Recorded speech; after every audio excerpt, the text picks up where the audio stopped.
Kadar se pogovarjamo o partnerskih zadevah, strankami, ki pridejo do nas, največkrat se vedno sliši, lahko trikrat ugibate kaj. Ja, pa sej nisem mislil, ja, ampak sej jaz nisem hotla, sploh nisem to tako mislila. Glejte, prva in najbolj pomembna zadeva je, da vsi končno dojamemo, da nihče ne ve, kaj mi mislimo.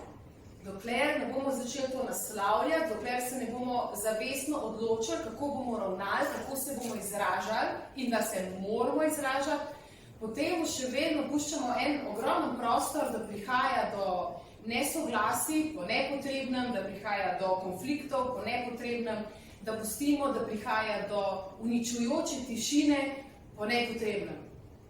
Čas pa dela svoje, ko je preparira z vsem tem. In to vam naj povem. Poglejte, imamo žensko, imamo moškega. To sta dve ločeni celoti, ki v nekem obdobju svojega življenja tako ali drugače sodelujeta. Kaj si misli on in kaj si misli ona, žal ne vesta. On ne more vedeti, kaj razmišlja ona, ona ne more vedeti, kaj razmišlja on. Zato je nujno, da začnemo komunicirati, da povemo, da izrazimo. To je edini transparenten način, da se razrešijo zadeve, da povemo, kaj imamo v mislih, what is on our mind, da rečejo, kaj je na naših mislih in da se lahko o tem pogovorimo. Moramo stvari naslavljati, da jih lahko razrešimo.